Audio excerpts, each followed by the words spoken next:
Bismillahirrahmanirrahim. Pada buku-buku pelajaran di SMA, di situ tertulis pada materi gugus fungsi ada reaksi tentang alkohol, ya. Alkohol mulai dari metanol, etanol, propanol dan seterusnya. Di situ juga dituliskan adanya reaksi dua langkah. Nah, kita akan lihat reaksi dua langkah di mana alkohol bisa berubah jadi aldehid dan juga bisa berubah jadi etanoat, asam etanoat, dan selanjutnya bisa jadi CO2 dan H2O.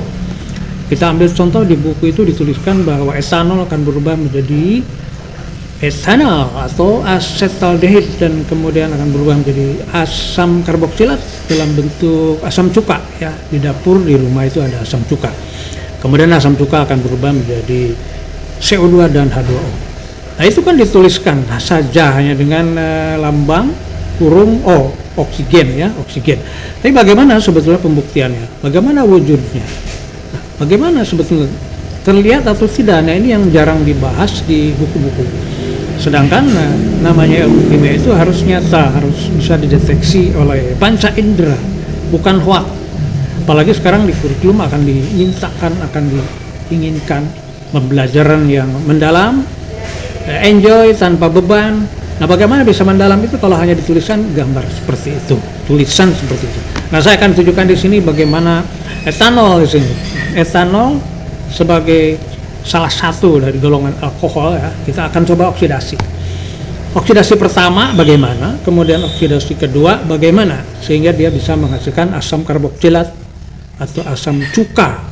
Nah, kita lihat kalau menurut kepercayaan di Islam kan ini etanol kan tidak diperbolehkan untuk diminum, apalagi, ya, baik setetes ataupun banyak. Nanti kita coba menjadi asam cuka yang biasa dimakan, di bakso, diminum, dan sebagainya, di makanan-makanan yang itu baru bisa dipakai.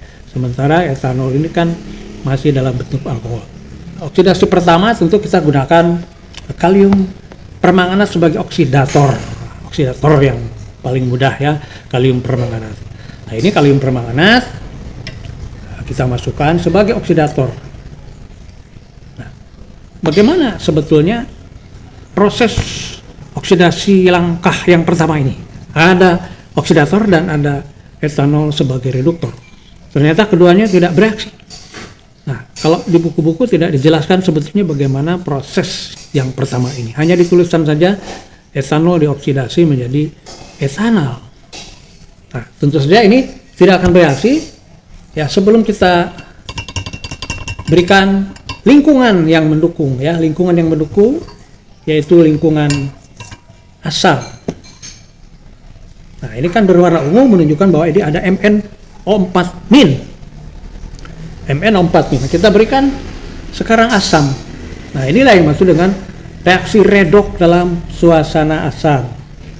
Apakah dia berubah atau tidak? Kita lihat tadinya berwarna ungu, sementara setelah diberi asam air aki, ya, apa yang terjadi? Perubahan apa yang terjadi di sini?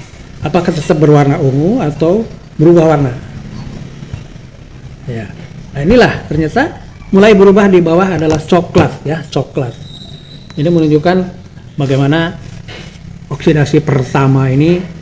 Nah, di bawah coklat menunjukkan sudah berubah menjadi MnO2 atau Mn4+, sementara di atas masih berupa ungu yaitu MnO4-. Nah, inilah terjadi oksidasi pertama.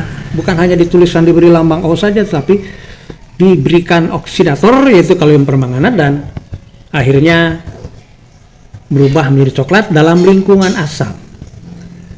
Nah, ini yang disebut dengan aldehid atau asetaldehid. Nah, di sini mulai berubah juga dari etanol, kemudian di sini asetaldehid. Nah, ini akan jelas ditunjukkan kepada siswa.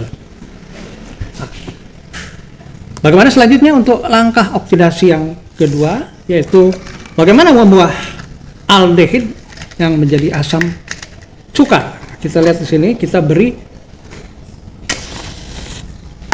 Nah, inilah proses oksidasi yang kedua. Cukup diberi panas saja. Bagaimana yang berwarna coklat ini bisa berubah atau tidak? Nah,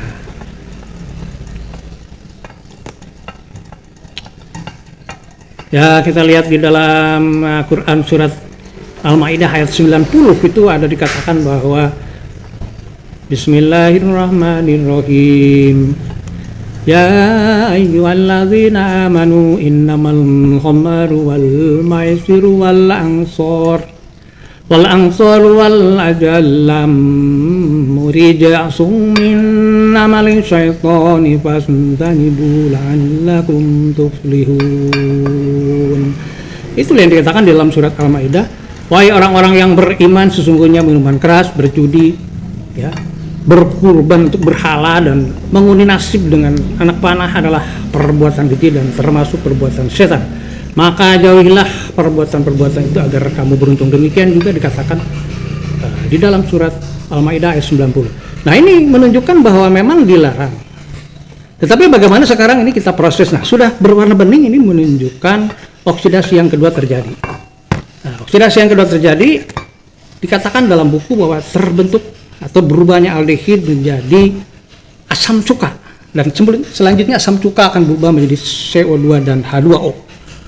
Nah, di dalam tubuh juga sudah ada sistem, ya, sistem yang sudah Tuhan ciptakan di dalam hati, yaitu yang bisa mengubah etanol menjadi aldehid kemudian menjadi asam karboksilat, asam cuka.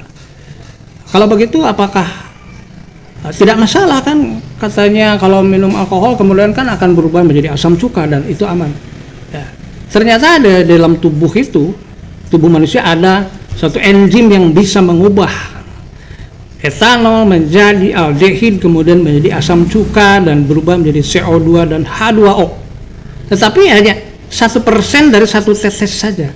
Jadi apabila ada satu tetes minuman alkohol yang masuk ke dalam tubuh, maka hati manusia dengan enzim akan mengubah menjadi aldehid dan menjadi asam asetat kemudian menjadi CO2 dan H2O.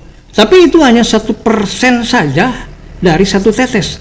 Jadi bayangkan kalau satu gelas masuk ke dalam tubuh hanya mengubah 1% dari satu tetes, sementara yang lainnya hanya berubah menjadi aldehid. Nah, aldehid ini yang akan menjadi racun di dalam tubuh, dia akan menonaktifkan seluruh saraf, menonaktifkan seluruh enzim, merusak jaringan-jaringan tubuh, sehingga tubuh menjadi lumpuh dan suatu saat akan mengalami kematian. Nah, inilah yang disebut dua langkah oksidasi. Nah, ternyata seperti itu, tubuh hanya mampu mengubah alkohol menjadi aldehid, tetapi 1% dari aldehid yang diubah menjadi etanol dan menjadi CO2 dan H2O. Nah, yang terakhir bagaimana kita akan membuktikan di sini ada asam asetat. Kalau di dekat ini kita akan bisa membaui bagaimana asam asetat. Kemudian bagaimana kalau ini kita beri suatu penguji, yaitu perak nitrat, ya, perak nitrat. Saya berikan apakah dia mengandung asetat, ternyata larutan menjadi berwarna susu. Ini menunjukkan bahwa perak nitrat bereaksi dengan asam asetat atau ion asetat, ya, CH3CO dan membentuk warna susu seperti ini. Nah, demikian mudah-mudahan dua langkah oksidasi dari etanol menjadi asam asetat bisa ditunjukkan kepada siswa. Pembelajaran berkarakter mendalam, joyful learning dan deep learning. Terima kasih.